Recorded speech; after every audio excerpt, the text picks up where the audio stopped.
What is going on, guys? In celebration for the Dennis Rodman episode of The Last Dance, I figured I would make an upload about some of Dennis Rodman's most bizarre antics. Now, you have to understand that during this time, Dennis Rodman was able to get away with a lot more than any person would be able to get away with in the year 2020.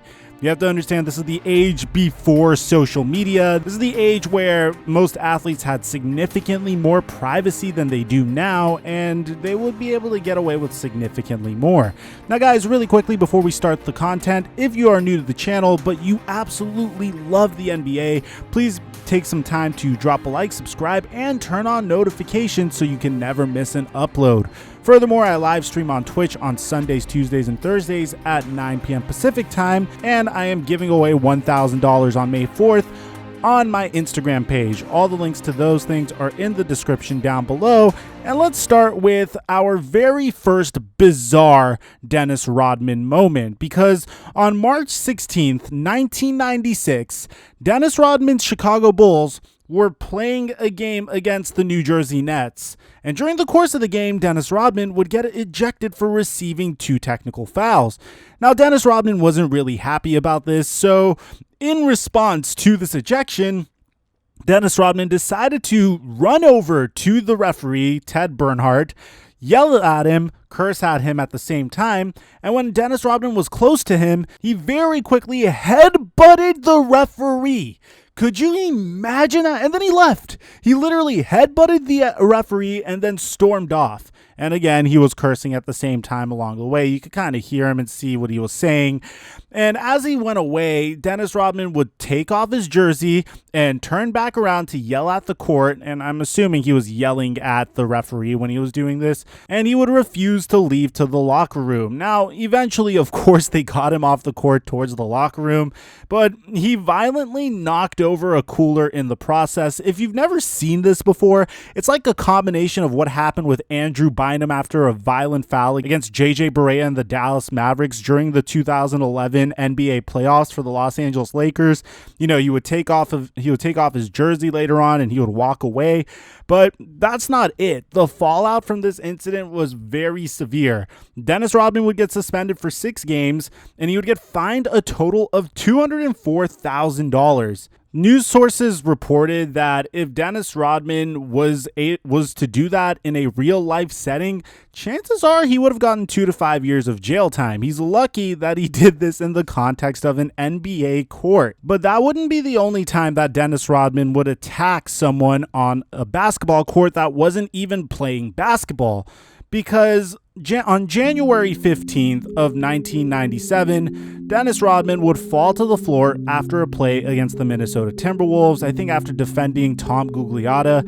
And in frustration and anger, Dennis Rodman would kick a cameraman by the name of Eugene Amos. Now, here's the thing, you could say that Eugene was really exaggerating how much this hurt him, or this could have really hurt him because he just got attacked by a 6'8" athlete that was known for being physical, but apparently Dennis Rodman kicked him in the groin.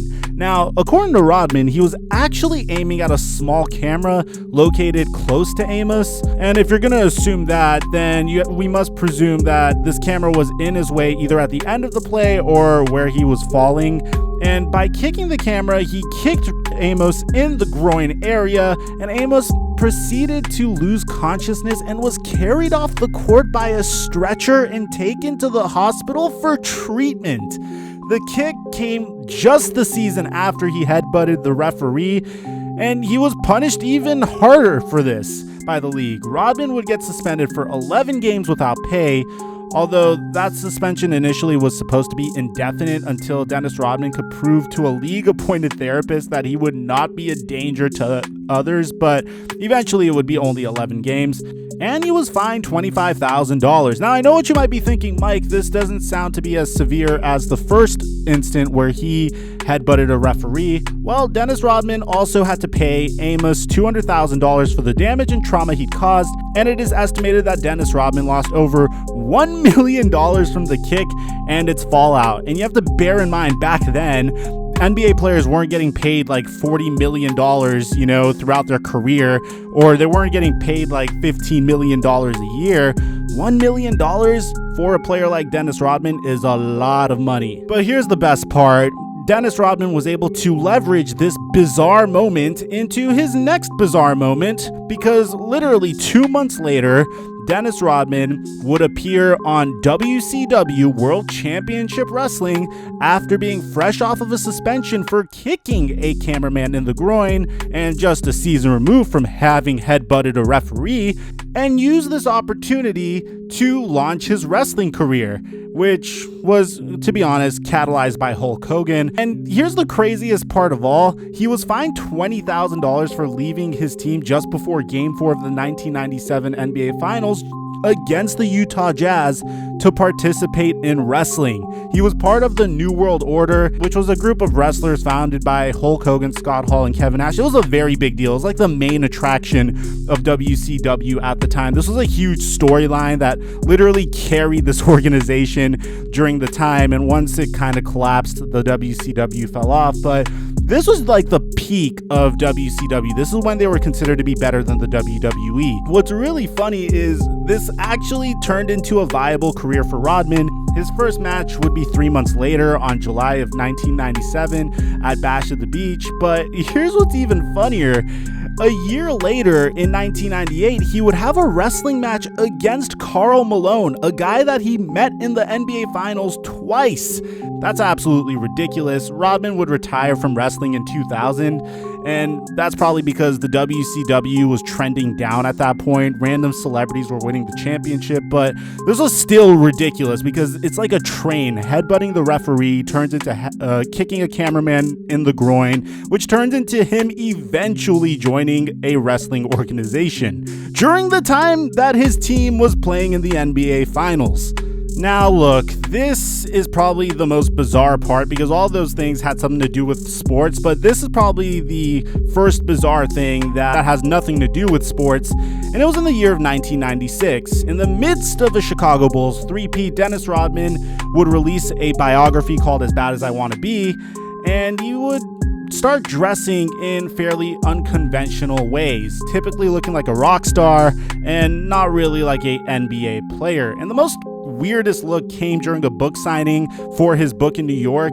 Dennis would appear at the signing wearing a designer wedding dress and veil and wore a blonde wig and had his face made up in a very feminine way. He carried a white bouquet and was accompanied at the signing by 5 women dressed in tuxedos. Kind of like, pretty much imagine what Lady Gaga does now, but with Dennis Rodman. But that's not it. At the book signing, I can't believe this, Dennis Rodman would reveal that he was bi. And I understand in 2020 that might not be a big deal, but in 1996, you weren't getting a lot of celebrities coming out like that. In 1996, it meant something completely different.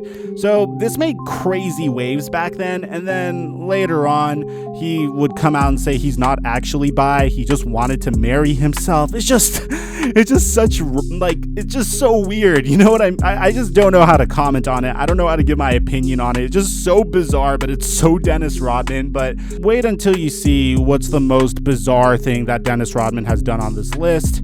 It's his relationship with the now deceased Kim Jong-un, which is even weirder because it's kind of like, how does a North Korean dictator and a former NBA champion get together like this? You know what I mean? So Kim Jong-un and Dennis Rodman would become friends because Kim Jong-un was a very, very big fan of basketball, especially the Chicago Bulls of the 90s. And as a result, they would eventually meet together. And it attracted a ton of media attention, but it appears as though Kim Jong-un and Dennis Rodman hit it off. Dennis Rodman has since pledged to be Kim Jong-un's friend for life and visited him on multiple occasions. And in celebration of his birthday, Dennis Rodman helped organize a team of former NBA players to play an exhibition game against the Korean men's basketball team. And this is the funniest part of all. According to multiple people here, Dennis Rodman apparently misled the players about the nature of the trip. They were under the impression that it was a clinic and a sports ambassadorship trip. So Dennis Rodman pretty much clickbaited a bunch of former NBA players to play in front of a now deceased North Korean dictator, which it doesn't get more bizarre than that. And here's the funniest part of all. Kim Jong-un would die the day before the Dennis Rodman episode of The Last Dance, so my man wasn't even able to watch his friend's episode on The Last Dance. So there's plenty of more bizarre moments. If there's anything else that I missed out or a favorite moment of yours that I didn't include, please let me know in the comment section down below. Aside from that, I'm your boy TheFlightMike, and I'll catch you guys in our next upload.